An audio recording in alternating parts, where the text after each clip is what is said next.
Para algunos el talento es una condición natural. Suponen que nacemos con un plus de habilidad que nos puede convertir en un deportista sobresaliente. Para otros el talento se desarrolla con tenacidad y disciplina, como si el esfuerzo y la voluntad fueran los guías del camino al éxito. En el grito sagrado, sosteníamos que ambas teorías tenían algo en común. Antes que talentoso o esforzado, hay que ser un elegido del destino. Así fue él, una voluntad de hierro que supo acompañar un don natural. Así era Guillermo Vilas, un elegido.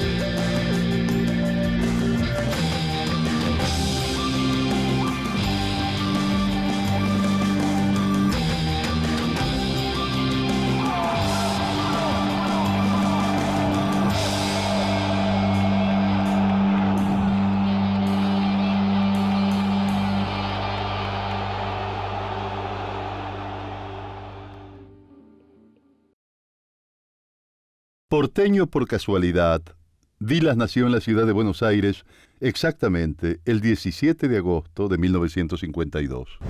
A los pocos días del nacimiento, Maruja y el Cholo, sus padres, se trasladaron con el pequeño a Mar del Plata, en donde el elegido comenzaría a dar sus primeros pasos hacia el éxito, convirtiendo a un deporte elitista como el tenis en una disciplina multitudinaria y popular. Felipe Los Cícero fue su primer maestro. Aquí me preguntan a veces los periodistas, y yo cuando me encontré a Guillermo Vilas, hacía 30 años que enseñaba tenis, pero cuando llegué a ese chico me di cuenta que si esto se unía entre el profesor y el alumno, que podía ser algo sensacional. Bueno, a Guillermo lo conozco en el año 67. Yo tenía 20 años y había sido asignado, para mí un honor, jugador de Copa Davis. Y el capitán en ese momento era Pichín Furlon, el gran basquetbolista argentino y miembro de la Asociación Argentina de Tenis y además muy buen jugador de tenis. Y nos había convocado a Ubone, Soriano, Julián Ganzábal y a mí. Entonces no era como ahora que nos concentrábamos, no, jugábamos 2 días antes, entrenábamos 2 días antes juntos, y después ya jugábamos el partido en la cancha grande de Buenos Aires. Entonces nos citamos un miércoles, porque esto era miércoles, jueves, y el viernes se jugaba, viernes, sábado y domingo, como ahora. Y el miércoles a las 9 de la mañana pasamos para ir del vestuario a la cancha grande y vemos un zurdito que le estaba pegando al frontón. Terminamos de jugar eso de la 1, 2:30, fuimos a comer y a descansar, y el zurdito seguía. Y a la tarde volvimos a entrenar y el zurdito seguía. Y cuando terminamos a las 6 de la tarde, el zurdito seguía jugando. ¡Ta, ta! Digo, nene, cuidado porque me vas a tirar el frontón contra la vía. Porque ya en cualquier momento, pues le pegaba tan fuerte. Willy, como discípulo, transcurría su adolescencia ganando algunos torneos infantiles y así fue descubriendo que el esfuerzo rendía sus frutos. Terminaba de estudiar en Los Maristas, donde hizo toda su secundaria. El viernes a la noche se tomaba el micro de la tarde, a las 2 de la tarde, a las 8 estaba en Buenos Aires, iba a la casa del escribano Vázquez en Temperley, que fue su gran gurú para traerlo al tenis de Buenos Aires, que le daba alojamiento y comida, y de ahí jugaba los sábados y domingos los interclubes y demás. Y ahí empezó su carrera tenística. Guillermo dejaría su carrera universitaria para dedicarse a ser un tenista profesional. Después de ganar 2 veces el tradicional torneo para juveniles Orange Bowl, debutó en lo que sería el gran emblema de su popularidad, la Copa Davis. Ya la Copa Davis era otra cosa. Ya se llenaba el estadio, ya la gente hablaba de Vilas en el extranjero y decían Argentina. El nombre, Guillermo Vilas, fue convirtiéndose en sinónimo de tenis. El muchacho de Mar del Plata ya era un profesional reconocido en las canchas. Las primeras imágenes de Guillermo en torneos profesionales corresponden al Abierto del Sur de 1972, jugado en su club. Llegó a la final y perdió con el legendario tenista español Manolo Santana, ganador, entre otras cosas, de Wimbledon, Forest Hill y 2 títulos en Roland Garros. Suplantaba muchas de sus falencias técnicas con coraje y con físico, con muchísimo físico. Pero entrenaba para tener ese físico. A los 21 años, 1973, se presentó como el primer escalón de ascenso para Guillermo Vilas. Teniendo como compañero de equipo a Ricardo Cano, logra su primera gran victoria en la Copa Davis, derrotando a los chilenos Patricio Cornejo y Jaime Fillol, una dupla que pocas veces fue superada por parejas argentinas.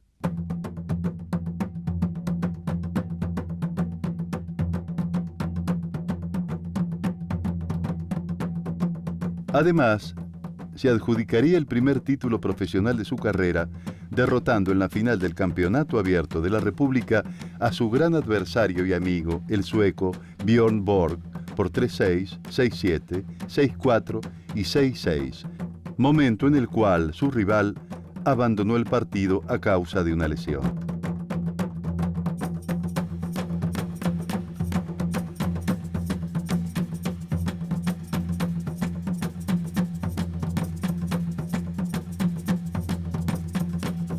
Una potencia física tan grande que lo hacía invulnerable. O sea, algunos admiraban la velocidad de Borg, el talento de Connors, pero Vilas provocaba admiración porque corría las que se iban afuera y podía jugar 10 horas y el tipo después de jugar se iba a entrenar. Era una cosa que llamaba poderosamente la atención. Un año después, Guillermo Vilas crecería internacionalmente debido a sus destacadas actuaciones en varios torneos. Obtuvo 7 títulos oficiales y pudo lograr sus primeras grandes finales. Él estudia a un contrincante, él estudia cómo ganarle, él estudia cómo perfeccionar hoy en día su tenis. Era un gran estratega. Para llevarlo al plano de hoy, un Federer. Él sabía exactamente qué le molestaba al contrario, en qué momento y cuándo.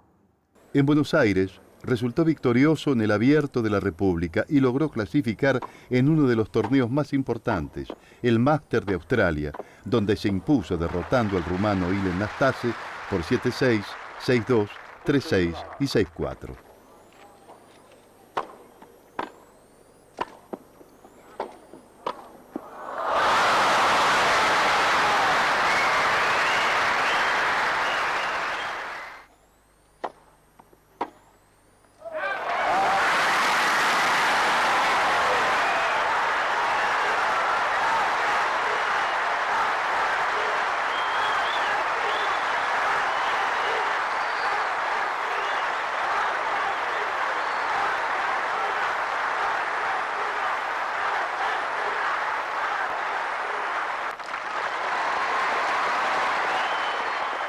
Por primera vez, Guillermo Vilas ocupaba un lugar entre los 10 mejores jugadores del mundo. Ladies and gentlemen, the first thing I came here to play tennis, not to collect the 100,000.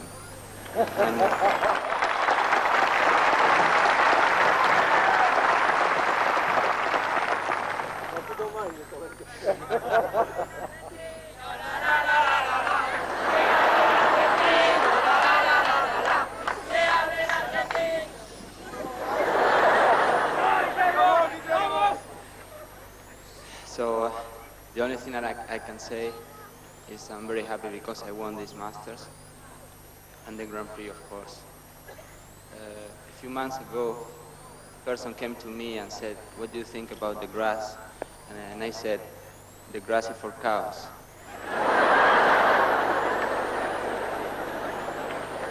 Now I think there are some for cows and some for tennis. La explosión se produce cuando impensadamente no era favorito de ninguna manera y mucho menos en césped. Y jugando contra Borg, Newcomb, Nastase en la final, fue una sorpresa total para todos y para él mismo, creo, que ganara el Máster del 74. en Melbourne sobre césped. Y le gana a Borg, y le gana a Newcomb, y le gana a Anastasia la final en 5 sets, cuando él todavía no había ganado nada importante. Y esa es la gran irrupción.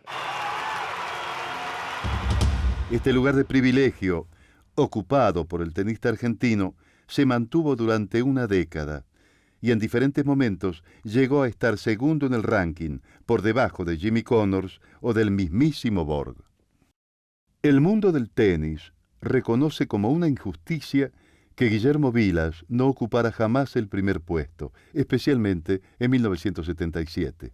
En ese año ganó 17 torneos de los 31 que disputó, 130 partidos de 144 jugados, y logrando 50 victorias consecutivas, se adjudicó los torneos de Roland Garros y de Forest Hill. El hecho del 77 no quedar ahí registrado en la historia como número 1 del mundo por la computadora y demás, claro que sí que fue una herida muy grande para él. Porque a medida que pasan los años, eso se va diluyendo. Después se agarran los libros de récords y todo el mundo dice, no, pero sí, no fue. Dos hechos puntuales intentan reivindicar el tema. En 1978 se instauró oficialmente el título de campeón mundial de tenis, que Guillermo habría ganado en 1977, y la Asociación de Tenistas modificó la forma de confeccionar el ranking. De todas maneras, la revista World Tennis, el referente más importante para ese deporte en aquellos años, lo reconoce como número 1 y campeón del mundo.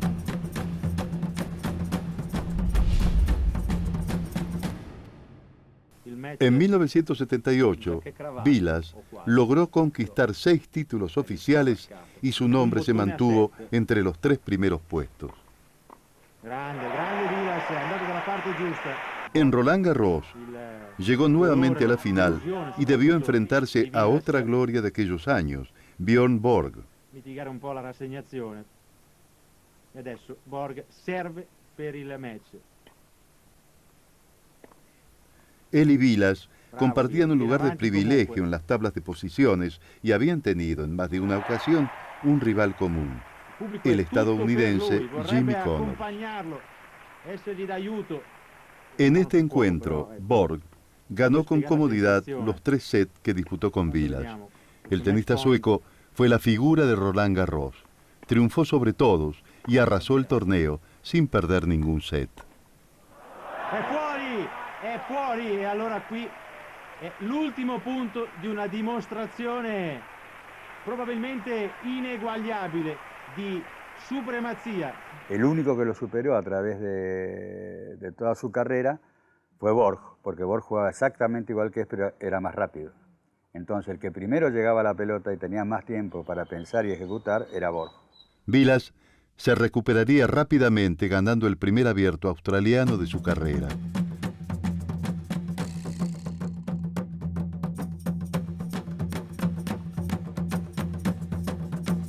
El único torneo de Grand Slam que Vilas no podría ganar a lo largo de su carrera sería el tradicional Wimbledon. Participó desde 1972 y se destacó en el 75 y en el 76, llegando solo a los cuartos de final.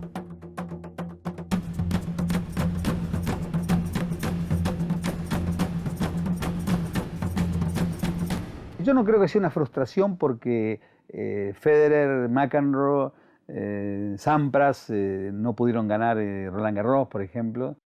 Pero Vilas se dio el gusto de cambiar esa situación adversa coprotagonizando el film Players junto a Ali McGraw, la actriz que había logrado su fama en el clásico de las comedias románticas Love Story. En la película, Guillermo Vilas ganó el torneo de Wimbledon, un éxito de ficción que nunca sería posible en la realidad.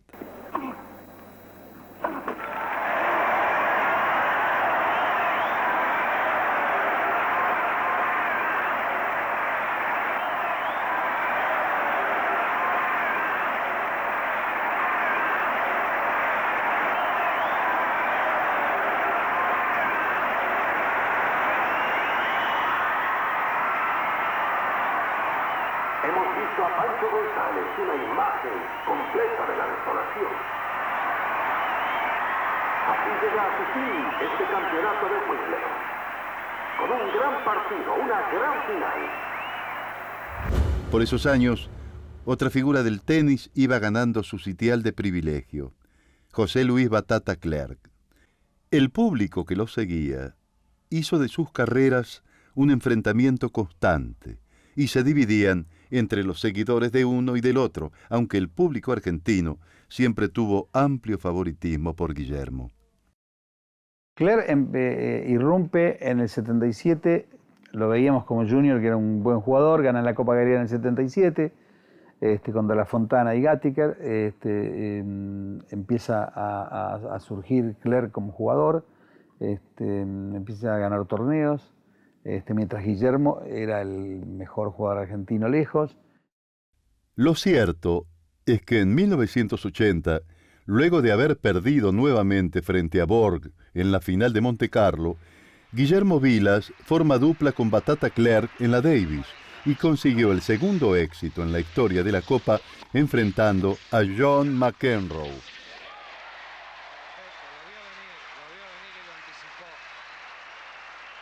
En las semifinales de este torneo, Argentina perdió como local ante Iván Lendl de Checoslovaquia. La serie generó gran polémica entre los dirigentes y los jugadores argentinos. Un año más tarde, la Copa Davis vuelve a tenerlo como protagonista. Argentina pierde la recordada final ante Estados Unidos por 3-1. Vilas y Clerc estuvieron cerca de ganar el partido de dobles ante una pareja imbatible, John McEnroe y Peter Fleming. Cuando fueron a jugar el dobles contra Estados Unidos en Cincinnati contra McEnroe y Fleming, fueron en el auto con Tiriac sin hablarse y Tiriac les dijo, ahora son hermanos.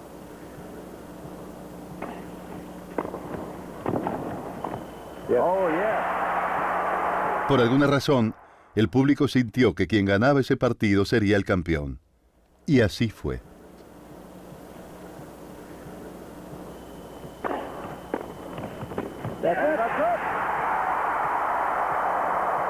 Durante el partido, ellos se compenetraron en el partido, dejaron las miserias y los egoísmos de lado, y después no sé qué pasó, si después se habrán matado, pero fueron sin hablarse, volvieron sin hablarse, pero esas 4 horas que casi le ganan a la mejor pareja de la historia, la jugaron como si fueran 2 señoritos. Meses más tarde, Vilas volvió a Mar del Plata para ganar en su ciudad el Abierto del Sur de la República ante el mejor jugador paraguayo de la historia, Víctor Pecci. En 1982, Vilas sigue cosechando éxitos en las canchas y logró 7 títulos oficiales, incluyendo el Kitzbühel ante el brasileño Marcos Osevar. También llegó a la última final de Roland Garros, perdiendo ante Mats Wilander. Sin embargo, las portadas de los diarios y de las revistas de entonces no hablarían de su carrera, sino de su romance con Carolina, la princesa de Mónaco. Vilas obtuvo el último título oficial ganando nuevamente el Kitzbühel ante el francés Henri Laconte en 1983.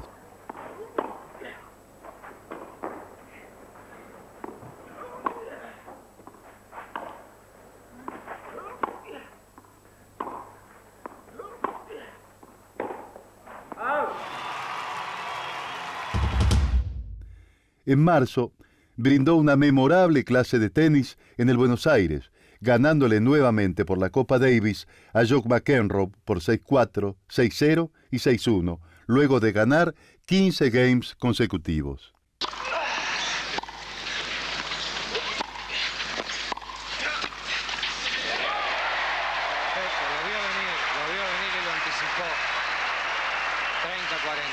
El gran tenista argentino siguió jugando profesionalmente durante muchos años, inclusive hasta comienzo de los 90, participando sin suerte en torneos menores, perdiendo ante rivales casi desconocidos.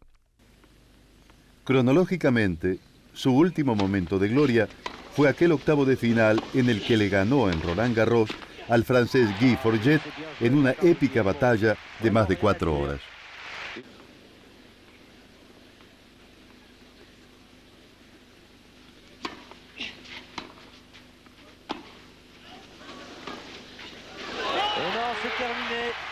4h15 de match. Guillermo Vilas à genoux, fou de joie. Aunque en los reportajes posteriores confesaría que el año de su mayor éxito deportivo fue el más solitario y triste de su vida, 1977, sin duda, seguirá siendo recordado como el momento de la historia en que Guillermo Vilas llegó al punto más importante de su juego y de su carrera. Y la gran explosión fue ganarle a Estados Unidos por primera vez en la historia, en el 77 en el Buenos Aires por la Copa Davis. Y ahí explotó el tenis. Ahí cambió totalmente la historia del deporte.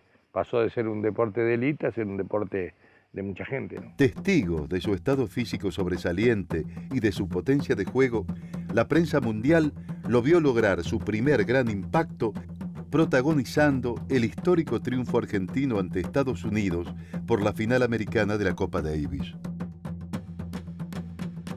Más tarde, llegaría el Abierto de Francia, donde apabulló al norteamericano Brian Gottfried, perdiendo apenas 3 games, cifra que aún constituye un récord de eficacia.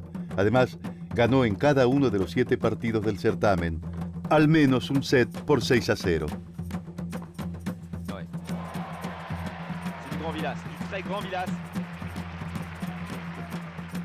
Guillermo tenía una constancia terrible, a veces hasta enfermiza. El tipo que sabía que tenía que jugar tal pelota para tal jugador, y iba a la cancha a entrenar y podía pasarse 3-4 horas hasta que ese tiro le saliera, pero en una proporción. Él sabía muy bien que el tenis es un deporte donde no gana aquel que acierta más, sino el que se equivoca menos, porque es un juego de porcentajes. Él ponía todo lo que tenía para jugar. Y así llegó a ser el número 1 del mundo. Pero sin duda, en el mes de septiembre de aquel año, Guillermo Vilas viviría en el US Open uno de los momentos más esperados de su carrera, enfrentando a otro de sus consagrados rivales, Jimmy Connors. Por problemas de satélite, este partido no pudo verse en la televisión argentina y hoy resulta una rareza poder apreciar aquellas imágenes en colores. Well, he went 5 times into the same part of the court and finally won the point.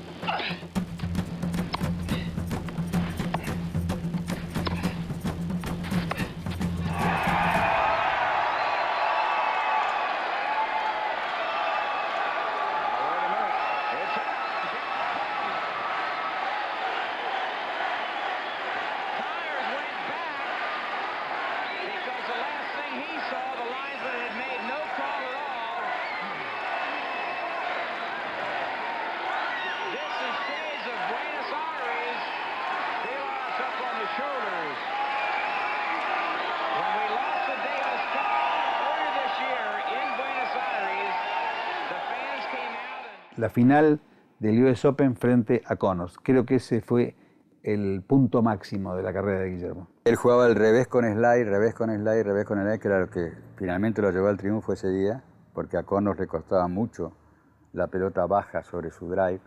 Vilas ganó 61 títulos oficiales singles. En Grand Slam fue campeón en Australia en el 78 y en el 79. Ganó 23 partidos y perdió solo 3. Compitió varios años en Roland Garros. Fue campeón en 1977. A lo largo de estos torneos, ganó 57 partidos y perdió 15. Campeón del US Open 1977, ganó 43 partidos y perdió 14. Fue indudablemente el tenista argentino más importante de todos los tiempos. Vilas es el único que cambió un deporte, porque combinó su época con su imagen, con su carisma, con la televisión, con los resultados, en un deporte individual, en un deporte nuevo, de élite, lo transformó en popular. El tenis en la Argentina lo creó Guillermo Vilas, eso sin ninguna duda, es decir, lo masificó. La Argentina se divide en dos, tenísticamente hablando, antes de Guillermo y después de Guillermo. Para Guillermo Vilas, el talento fue sin duda una condición natural, pero su voluntad y disciplina fueron las artes con que logró forjar su carrera. Supo ser un gran discípulo y un excelente maestro, y la fortuna lo premió con el éxito. Su apellido es sinónimo de tenis. Y en la historia del deporte, Guillermo Vilas era siempre el verdadero elegido.